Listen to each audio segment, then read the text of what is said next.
may change daily. Offer does not include dealer upcharge. Undercutting, rust proofing, factory surcharge, or delivery fee. See website for details. Ocala's information station, 1370 WOCA. Ocala.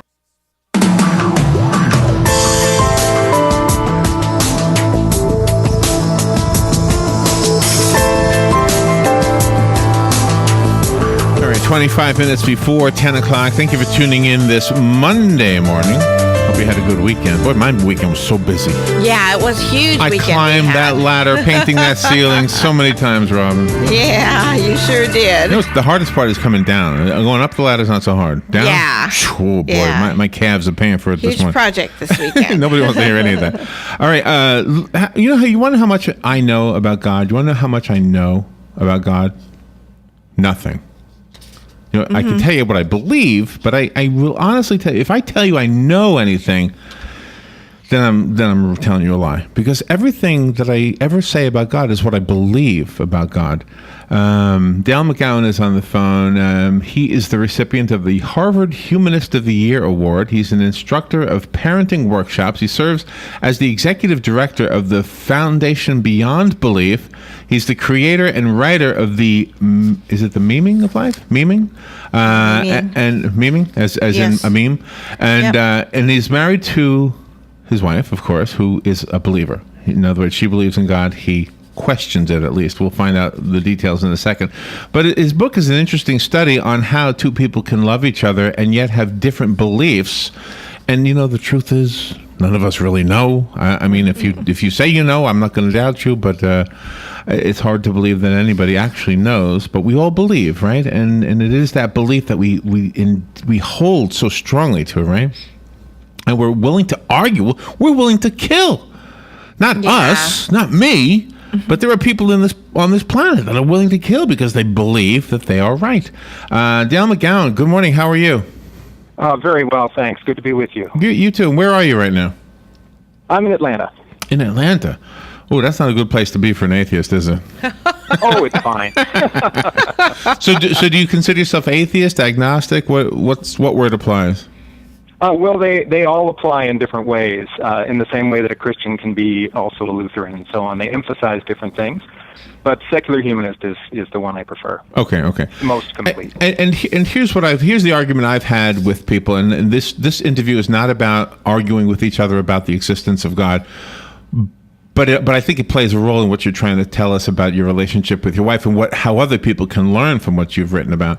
Is this that if my religion teaches me to treat other people with kindness, with respect, etc., and your philosophy is the same, then that's the most important thing. I mean, the most important thing is that you say, I'm going to treat people with respect because I think it's the right thing. I might say, I'm going to treat people with respect because it's what God wants, even though, to be honest with you, I believe it's the right thing. Does that sound fair? We can be done with the interview. You just summed up the entire book. Okay, but that's the common ground, isn't it? That we all share. That's the common ground. You're exactly right. And what you said at the beginning, I think, is really the one of the linchpins of this whole thing. That we all have our beliefs. We all have opinions on these questions, and the only time we really get into trouble is when we assert that we know and someone else doesn't know, can't know. That's when we get dogmatic, and that's when, for example, a relationship between two people of different beliefs really struggles and really can't work as well. So do you think that this is really some kind of a unique philosophy, because this philosophy should really be embraced every day, no matter if people are opposites for each other or the same, because they have to respect the identity of the other person?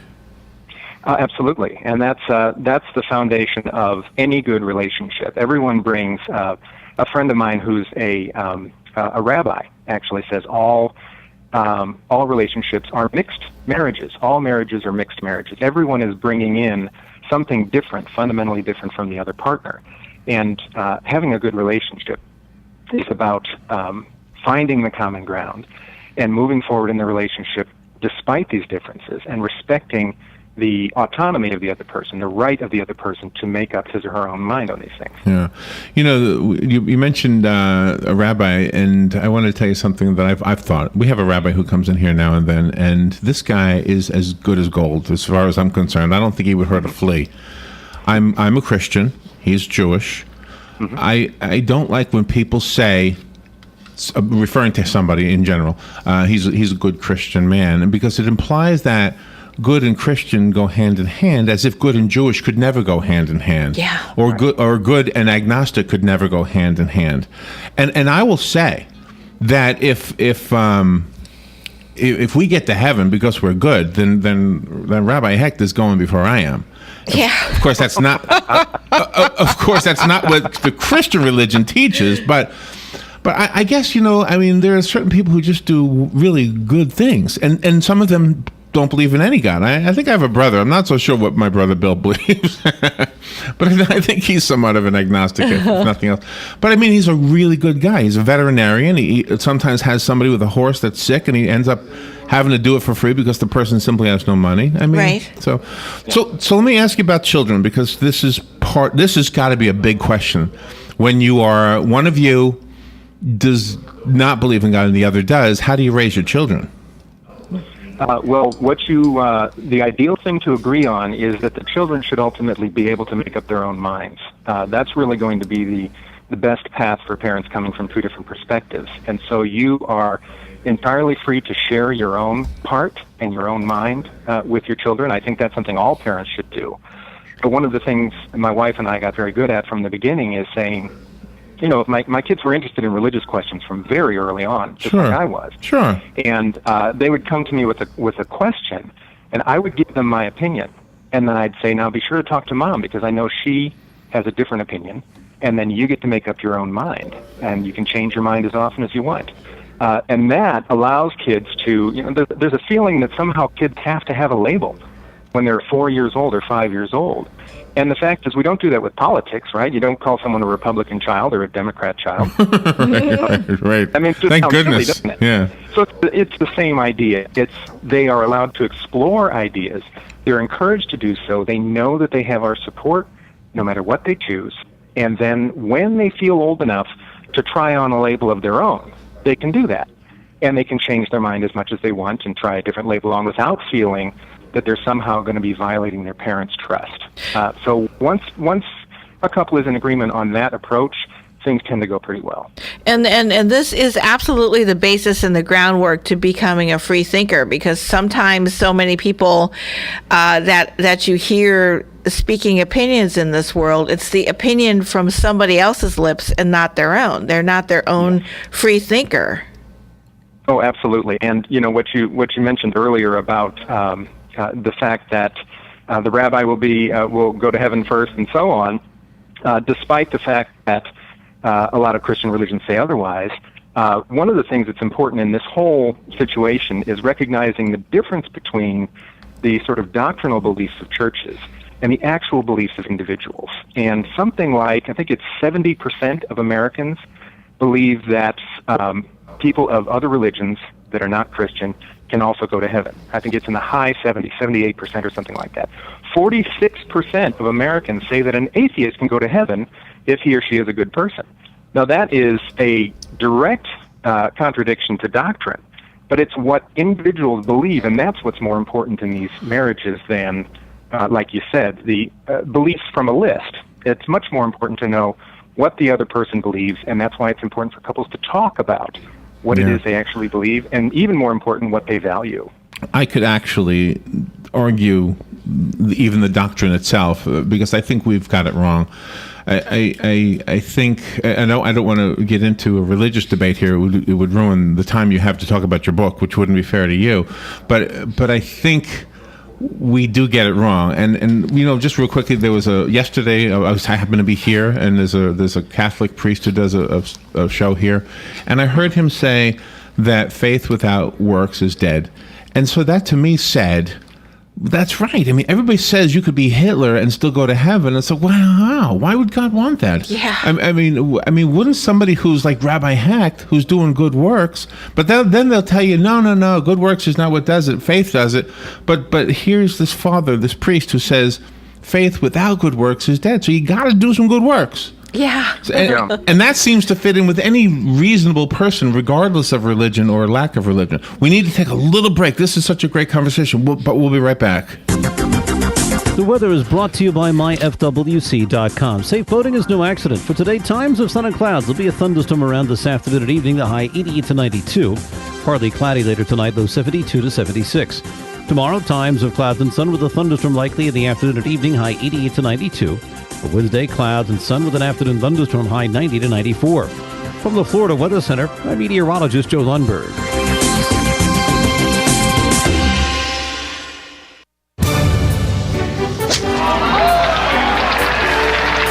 How good does it get? Golf has long been considered to be sport's most prestigious game, and WOCA has your connection to everything in the golf world.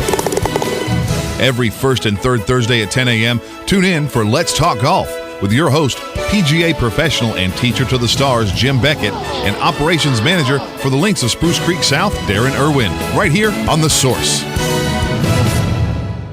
Hi, I'm Yvette, and I'm here to tell you a few things about ABC Frederick's Appliance. They sell not only new, but used guaranteed appliances. When you call ABC Frederick's Appliance, they will provide service on what they sell and any appliances that you own. ABC Frederick's Appliance is located in Bellevue, right over the railroad tracks. Call 352-629-5181. That's 352-629-5181. That's 352-629-5181. ABC Frederick's Appliance. Hi, I'm Leah Caruso with Strive Rehabilitation, inviting you to join me Thursday at 11 a.m. for Health Matters. Ocala Health and Strive have teamed up to bring you the latest information on good health services available to you right here at home. This vital information will help you make informed decisions about your health. So don't forget to join me here at 11 a.m. Thursday. It's news you can use from Ocala Health, Strive, and your friends here at WOCA. Your home is safe, or is it? AA Lock, Dock, and Security. The name has been a staple in Ocala since 1985. Do you have the right equipment in place to have peace of mind when you are at home or away? AA Lock, Dock, and Security has the right people to install and monitor your home or business. Call today for a free on-site security analysis. Call 867-1965. AA Lock, Dock, and Security, 219 Northwest 10th Street, 867-1965. You've got a garden and we've got a show for you called You've Got a Garden with your host, Master Gardener Carol Ann Baldwin. Carol Ann answers your questions about your flowers, your veggies, your grass, your trees, even questions about your bugs. And she's only on WOCA, so don't miss Carol Ann Baldwin and You've Got a Garden each Tuesday from 9 a.m. to 10 a.m. right here on WOCA The Source. You're listening to WOCA, Ocala. All right, thank you for waiting during the break. 81 degrees here at the Paddock Mall. Thank you for listening to The Source, WOCA. Dale McGowan is on the phone. He has written a book called In Faith and in Doubt, How Religious Believers and Non-Believers Can Create Strong Marriages. He, a non-believer, you would say, although he believes in his own principles, which is always the interesting thing about these conversations. Dale, is your wife a Christian? She was a Christian. What's interesting in our situation is that she was a Christian for the first 13 years of our marriage, and she now considers herself non-religious. Oh, really? Yeah. So yeah. you say in your book, don't try to persuade somebody to change their mind, but she must have changed her mind. And I didn't. One of the things that we were very careful about is that we respected each other's autonomy in the same way that we respect the children's. And I never pushed. I never cared, frankly, if she changed her mind, because she was perfect as she was. And our values were always aligned, even if our beliefs were different. And she just became interested about 9 years ago in kind of exploring the questions, and she did some reading, and she decided that she was non-religious. And what's interesting about that is she was not slightly religious beforehand. It was a very important part of her life. She was a Southern Baptist. Oh, okay. We were married in a Christian church by a minister. I mean, church-going was a non-negotiable part of the agreement before our marriage, and I went to church with her for many years. So one of the things that is interesting in this book is that people are constantly in flux. People are constantly thinking and re-examining the thing, hopefully, re-examining what it is they believe. And sometimes a non-believer will become a believer, and sometimes a believer becomes a non-believer. And the marriage should be able to transcend those changes if you have shared values. Yeah, I want to go back to the question of children again. One of the things that I'm not married anymore, I'm divorced, but my wife and I had a son, and the question of circumcision came up. And as Christians, it's not as important, I guess, as is for Jewish people. And I said, you know what? I don't know. I mean, I was born in New York, and so I had it done before I had a choice, but I said, you know what? Just tell me what women think, because that's the important person. It doesn't matter what anybody else says. I mean, what do you think the ladies in his future are going to think? And so, we went for it. We thought, I've always said, this is what I've always said now.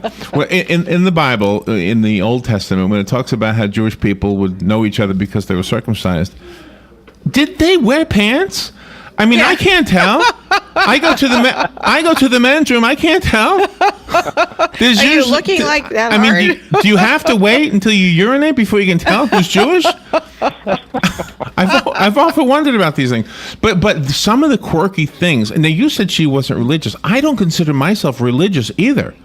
In other words, I don't really like the pomp and circumstance associated with some beliefs. But I truly think that Jesus was telling the truth. When you went to church with your wife, I'm sure you heard Jesus being quoted, and as long as they were quoting him correctly, there's not a whole lot you can disagree with. Right. Yeah, and I was a churchgoer even before.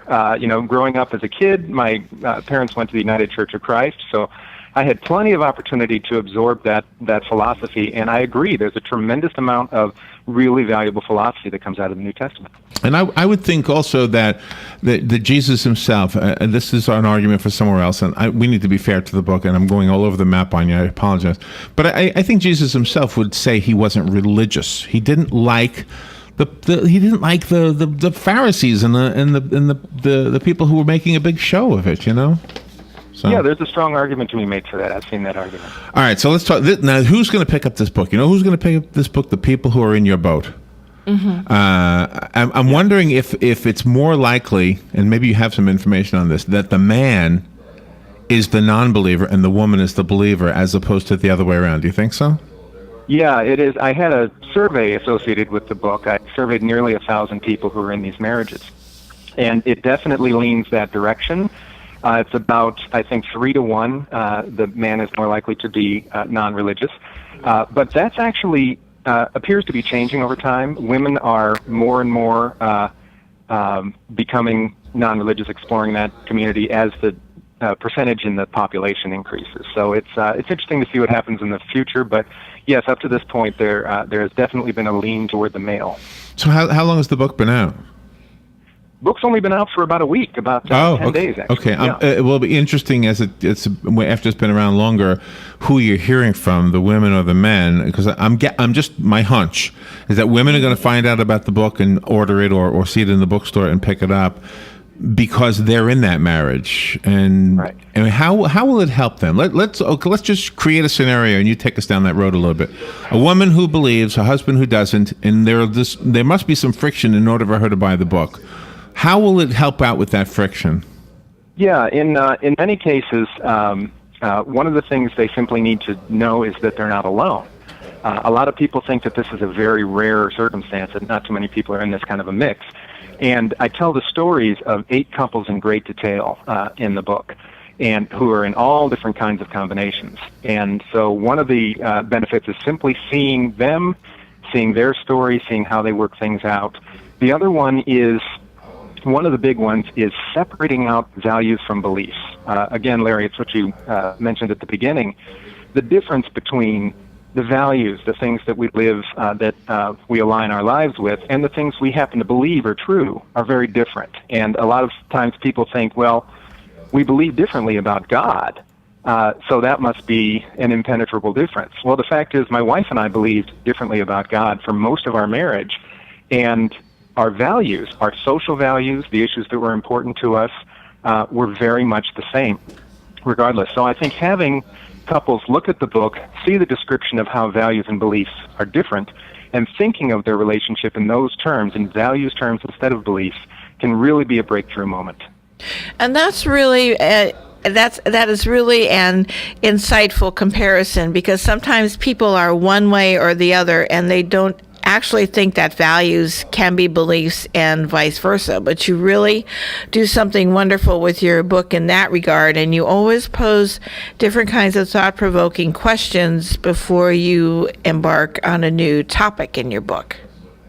Great, glad to hear that. That was the idea. I wanted it to be useful in that way. I wanted to open up the questions first and then provide some illustrations and allow the reader to make up their own mind. We've had like I mentioned before, we've had a rabbi in here, more than one rabbi actually, and we've had some rude listeners who would call in and tell the rabbi that he was going to hell, and then of course I would be apologizing to the rabbi. So I'm sorry. What am I going to do? I mean, people have their opinions, and then if you talk to those people at length, they say, "Well, I wasn't trying to insult him. I was trying to save him." It's a tough thing, isn't it? I'm wondering how, I mean, when you talk about couples that are Republican and Democrat, it's probably hard enough, but this is probably harder than that. Well, it's interesting. It can be harder, but it can also be much easier, because when you have Republican and Democrat, you frequently have values that are at odds. And that's much harder to work out than the beliefs can be relative abstractions. You know, when my wife said, I believe in God, I believe God created the universe, I believe Jesus is his son, you know, that's fine. That's not going to impact our daily lives with each other necessarily. But a value, how we treat those who are less fortunate, or how, you know, our opinions on the major social issues of the day, that's the sort of thing that can create friction on a daily basis. So the political actually can produce much more conflict in some situations. It's when the beliefs affect the values, then you start to get into more trouble. I do love the visual on your cover, because that really says it all. Two people getting along even though they do differ, but there is a child from that union, and that really says volumes. Right. You know, I was very pleased with the image they chose. I thought it was you guys. I was going to say, boy, it tells me that you've got a good podiatrist. You guys have some nice looking feet. No, my feet wouldn't come off quite that way. No pedicures for you. So right? What do you do? What do you do for the holidays? I mean, do you celebrate Christmas and?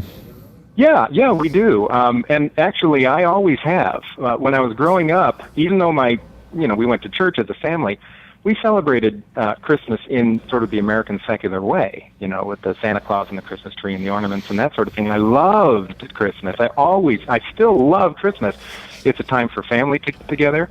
It's just a fantastic time of fellowship and warmth and generosity that doesn't have to be associated with a particular religious tradition. So there never was any trouble having us share that. Do you know, I've often thought that when I die, if I get a chance to ask God a question, I might say to him, why did you make it so hard to believe in you? If believing in you is so important, I mean, it's ultimately important. Why did you make it so hard? I mean, you could have put a sign up in the sky or something, and maybe some people still wouldn't have listened, but at least it wouldn't have been so hard. I mean, the way it is right now, the real truth, whether people want to believe it or not, is that nobody knows. Yeah. Right. And that's why it's called faith. Right. Mm-hmm. Well, this is a deep conversation, and I hope I was fair to the book. The book is called absolutely. In Faith and in Doubt. It is very candid. You are letting us know about you in a very personal way, I guess you could say, and sharing that so that the rest of us who are in this situation might be able to live a happy life and have better looking feet. I have a copy of Dale's book. It's called In Faith and in Doubt. If you'd like the copy I have, you can call me and I'll put your name on it. The rest of us have to go buy it. Dale, do you have a website? Yes, you can go to dalemcgowan.com, and that has a portal to all of my work. All right, and Robin actually makes it easy for those driving, can't write down the website. Go to our website, WOCA.com. Go to the guest list for today, and you'll see Dale's name at 9:35, and the website is right there. Dale, thank you for being on the air with us today, and I hope you're having a good time on these radio interviews. Oh, I am. Thanks very much. I appreciate the invitation. Okay. We will take a little break. We'll be right back.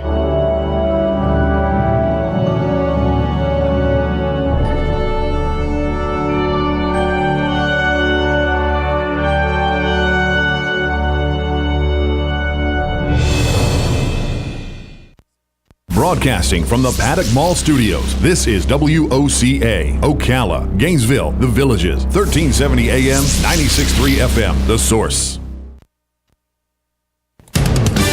Fox News Radio, I'm Pat O'Neill. A shakeup in Iraq. Its president naming a senior parliament official to head the government, spurning Prime Minister Maliki. Earlier, Secretary of State John Kerry with a warning for Maliki. There will be little international support of any kind whatsoever for anything